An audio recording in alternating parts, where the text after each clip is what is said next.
Hashtag the night the train stopped moving. He said, I'd jumped out of planes. I'd been in bar fights in 3 countries. I once ate gas station sushi on a dare. He paused. He looked at the needle in my hand. But this is where I draw the line. I didn't laugh. I wanted to. I really wanted to. It was somewhere between Kansas City and Denver. I know that because I'd been watching the darkness outside the window for about 2 hours, trying to figure out where the flat black of the land ended and the flat black of the sky began. It's one of those stretches of America that makes you feel very small and very awake at the same time. The kind of night where the train feels like the only moving thing in the universe. I was in the dining car, which, at 1:30 in the morning, was really just a car with fluorescent lights and the ghost of someone's reheated lasagna. I'd been traveling for almost 18 hours at that point. Chicago to Los Angeles. I had a paperback face down on the table, a cup of tea that had gone cold, and absolutely no intention of sleeping. I should tell you something about me. I don't sleep well on trains. I know that sounds strange, a lot of people find them soothing, all that rhythm, all that rocking. For me, it's the opposite. I lie there and I listen to every single sound and I think about every single thing I've ever done wrong. So I was in the dining car. Voluntarily. At 1:30 in the morning. With cold tea. And that's when Marcus sat down across from me. I didn't know his name was Marcus yet. I just knew he was tall, that kind of tall where you notice it even when someone's sitting down, and that he had the particular look of a man who was trying very hard to appear casual and failing at it completely. He sat down, he put his hands flat on the table, and he stared at them like they'd personally offended him. I looked up from my book. He didn't look at me. Long night? I said. Because what else do you say at 1:30 in the morning in the middle of nowhere? You could say that. He exhaled. Long and slow. Then he looked up, and I noticed his face was not pale, exactly, but careful. The way faces get when someone is managing something internally and doing it with effort. You're the one who mentioned being a nurse. Earlier. In the observation car. I had mentioned that. To someone else. Which meant he'd been listening, or someone had told him, or, well. Small train. Nurse practitioner, technically, I said. But yes. He nodded like this confirmed something. Then he reached into the pocket of his jacket and put a small orange prescription bottle on the table between us. I missed my shot, he said. 2 days ago. I was supposed to do it myself, but I couldn't. And now I'm starting to feel it. I looked at the bottle. Looked at him. He had the kind of eyes that are very direct when they're not avoiding something, and right now they were doing both at once, looking straight at me and somehow also looking away. What is it? I said. He told me. It was a biologic medication. Subcutaneous. Self-administered, usually, but he'd been traveling and anxious and he'd put it off and then put it off again, and now it had been 2 days past his scheduled dose and his joints were starting to ache in that specific way he recognized, the way that meant the inflammation was waking back up. Do you have the supplies? I said. Alcohol swabs, the pen or syringe, everything? In my bag. He paused. I've done it before. I know how. I just can't do it to myself. I never could. My wife usually, he stopped. Something moved across his face. She's not here. I sat with that for a second. Okay, I said.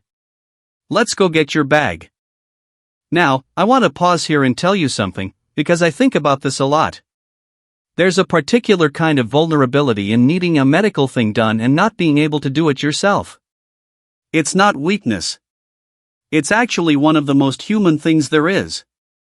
We are not, as a species, designed to pierce our own skin calmly. The fact that some people can do it, diabetics who check their glucose 6 times a day, people who administer their own injections on a schedule, that's not the norm. That's learned courage, practiced over and over until the nervous system finally agrees to cooperate. Marcus had learned it once. And then he'd been alone on a train for 2 days and the learned courage had quietly packed its bags and left. I understand that. More than I probably let on. We went to his compartment. It was a sleeper's small, the way all sleeper compartments are small, with that very specific train smell of recycled air and metal and something faintly like coffee even though there was no coffee anywhere nearby. The window was a black mirror. Outside, the darkness was still doing its thing. He had a small travel case organized, I noticed. The kind of organized that comes from doing something regularly. The alcohol swabs were in a little zip pouch. The auto-injector pen was in its case, still cold from wherever he'd been keeping it. He'd been keeping it properly, that was good. These medications need to stay refrigerated, and of course you are, he said. Here's the thing about telling people you're a nurse on a train that's been stopped in a snowstorm for half an hour.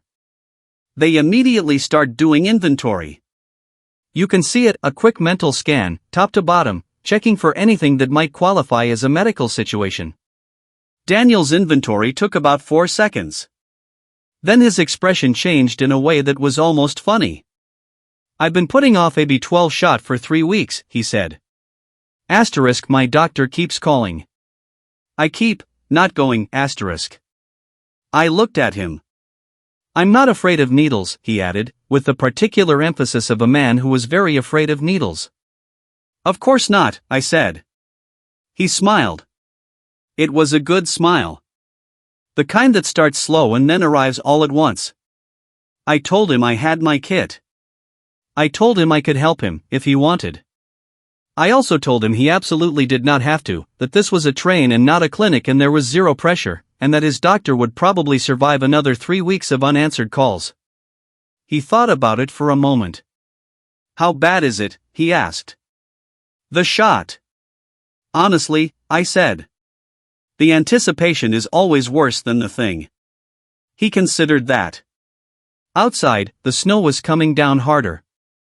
The dining car was warm and smelled like coffee and something faintly metallic, the particular smell of train heating systems that I've never been able to identify but always recognize. Okay, he said. Asterisk, yeah. Okay, asterisk.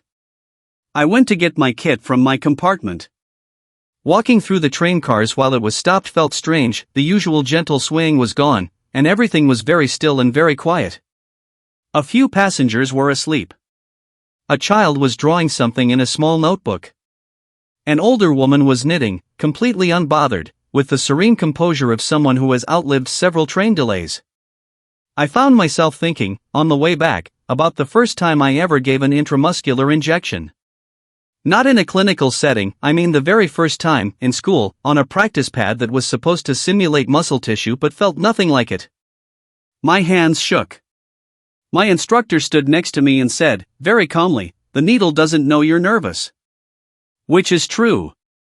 Which is also one of the most useful things anyone has ever told me. I came back to the dining car. Daniel was sitting up a little straighter. Preparing himself. That's what people do, they brace. I set my kit on the table and opened it. Kept my movements slow and deliberate. Not hurried, not clinical efficient. Just easy. The way you move when you want the room to be calm. Can I ask you something? He said, watching me. Sure. Asterisk, does it bother you? Doing this? The needles, all of it, asterisk. I thought about that honestly. No, I said. Asterisk, it used to. When I was new. Now it's more like. I'm aware of it. The weight of it. Someone is trusting you with something they can't do themselves. That doesn't bother me. It makes me careful, asterisk.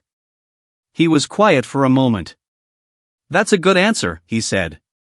B12 cyanocobalamin is typically given as an intramuscular injection. The most common site is the deltoid muscle, in the upper arm. It's a good site for this kind of thing, accessible, not too deep, and for most patients, less intimidating than other options. I had him roll up his sleeve. Left arm. The deltoid sits in the outer part of the arm. You're looking for roughly the middle third of the muscle, a few finger widths below the acromion, which is that bony point at the top of your shoulder. You want to be in the thick of the muscle, not too high where you risk the shoulder joint, not too low where the tissue gets thin. I put on my gloves. Swabbed the site with an alcohol wipe. Let it dry. That part matters more than people think. Alcohol needs a few seconds to actually do its job, and if you inject through wet skin you're just pushing alcohol into the tissue, which stings more than it needs to. Daniel was looking at the wall. A good instinct, actually. Don't look, I said. And don't tense. I'm not tensing. He was absolutely tensing. Think about something else, I said. Asterisk, tell me about the house. Your sister's house, asterisk. He started talking. Something about the way the light comes through the east-facing windows in the morning, how he'd angled them specifically for winter light, how his sister had cried when she first walked in and saw it. His voice loosened as he talked. His shoulder dropped, just slightly. That was what I was waiting for. The needle I was using was a 23 gauge, an inch long, standard for deltoid IM. You hold the syringe like a dart, not a pen. Firm but not gripped. You stretch the skin lightly with your non-dominant hand, not a lot, just enough to give you a clean surface, and you insert at a 90-degree angle. Straight in. Confident. Hesitation is what makes it hurt. Once you're in, you aspirate briefly, pull the plunger back just a touch, check for blood. If you see blood, you've hit a vessel, and you withdraw and start over. No blood, you're in muscle. Good. Then you inject slowly. B12 is thick, viscous, a deep red-orange color that always surprises people the first time they see it. You don't rush it. You push the plunger steadily, evenly, giving the muscle time to accept the fluid. If you go too fast, it hurts. If you go slowly, most people barely feel it. He was still talking about the windows. I withdrew the needle in one clean motion. Pressed a cotton ball to the site. Held it there for a few seconds. Done, I said. He stopped mid-sentence. Looked at his arm. Then at me. That was it? That was it. He blinked. I felt something, but I thought you were still. I finished about 30 seconds ago. He stared at me. Then he laughed. Not a polite laugh, a real one, surprised and a little sheepish. 3 weeks, he said. 3 weeks I put that off. To be fair, I said, capping the needle and disposing of it properly in the small sharps container I keep in my kit, you were also dealing with a train delay and a snowstorm. I was dealing with a train delay and a snowstorm before I met you, he said. Now I'm dealing with a train delay, a snowstorm, and the fact that I've been catastrophizing a 30-second procedure for 3 weeks. Welcome to being human, I said. Here's something I want to mention, because it comes up more than you'd think and because Daniel asked me about it after, when we were sitting with fresh coffee and the train still wasn't moving. B12 deficiency is genuinely underdiagnosed. It creeps up on you. Fatigue, brain fog, that feeling of being slightly disconnected from your own thoughts, people attribute it to stress, to poor sleep, to being busy. Sometimes it is those things. But B12 plays a critical role in nerve function and red blood cell formation, and when levels drop, the nervous system is the first to notice. The tricky part is that symptoms can be vague for a long time before they become obvious. Tingling in the hands or feet, unusual fatigue, mood changes. If you're vegetarian or vegan, if you're over 60, if you take metformin for diabetes, you're at higher risk, and it's worth asking your doctor to check your levels at your next visit. Daniel told me he'd been tired for months. Chalked it up to a difficult project. His doctor had caught it on a routine panel almost by accident. So this actually matters, he said, looking at his arm with new respect. This actually matters, I confirmed. He was quiet for a moment. Then, I feel like I should have gone 3 weeks ago. Yes, I said, very gently. You should have. He laughed again. I liked his laugh. It had that quality of someone who doesn't laugh easily but means it when they do. The train started moving again around 11:30. There was a small collective exhale through the dining car, you could feel it, this shared release of held breath. The older woman with the knitting didn't even look up. The child had fallen asleep over his notebook. Outside, the snow was still falling, but the trees were moving past the windows again, and that made all the difference. We talked for another hour. About architecture and medicine and the strange intimacy of both, how both professions ask you to see people in moments they'd rather keep private, and how that either makes you callous or makes you careful, and there's not much in between. He asked me if I ever got used to it. The seeing. I thought about that for a while. You get practiced, I said finally. You learn to hold what you see without being crushed by it. But used to it, I don't think so. I don't think I'd want to be *. He looked at me for a moment in that way people look at you when you've said something that landed somewhere they didn't expect. I think that's why you're good at it, he said. I didn't know what to say to that. So I didn't say anything. Sometimes that's the right answer. We were pulling into Salt Lake City just before 1 in the morning. The snow had lightened to a fine, almost decorative dusting. The city lights reflected off the low clouds in that particular amber way that cities have in winter, warm and cold at the same time. Daniel had a connection to catch, though at this hour I wasn't sure it would still be running. He was gathering his jacket, his phone, his bag. Thank you, he said. And then, after a pause, * for the shot. And for the other thing, *. I knew what the other thing was. The talking. The distraction. The making it smaller. It's what I do, I said. No, he said. It's who you are. He said it simply, without drama, the way you state a fact. Then he smiled, that slow, a writhing smile, and walked toward the door. I sat there for a moment after he left. The dining car was nearly empty. My coffee was cold again. Outside, Salt Lake City was doing its quiet winter thing, amber and silver and still. I thought about what he'd said. About being careful. About the difference between what you do and who you are. I've thought about it since, actually. More than once. There's one more thing I want to tell you, and it's practical, and it matters. When Daniel mentioned he'd been putting off the injection because he was nervous, I asked him what specifically he was afraid of. He thought about it and said, *, I don't know. The idea of it more than the thing itself, I think, *. That's almost always true. And I want to say something about that, because I think it's useful. The pain of an intramuscular injection, done correctly, is minimal. A brief pressure, sometimes a slight burning if the medication itself is irritating, gone within seconds. What makes people afraid is the anticipation, the loss of control, the vulnerability of letting someone do something to your body that you can't watch and can't stop. That vulnerability is real. It deserves to be acknowledged, not dismissed. What helps is this: when someone is nervous before an injection, don't tell them it won't hurt. That's a promise you can't keep and they won't believe anyway. Instead, tell them exactly what they'll feel, in order. * You'll feel a cold swipe, that's the alcohol. Then a small pressure. Then it's done. * Giving someone a map of what's coming takes away the worst part, which is the unknown. Also, and this is something I always do, give them something to do. Look at the wall. Count backwards from 10. Tell me about something. Occupied attention is relaxed attention. Relaxed muscle is easier to inject. It's not a trick. It's just how bodies work.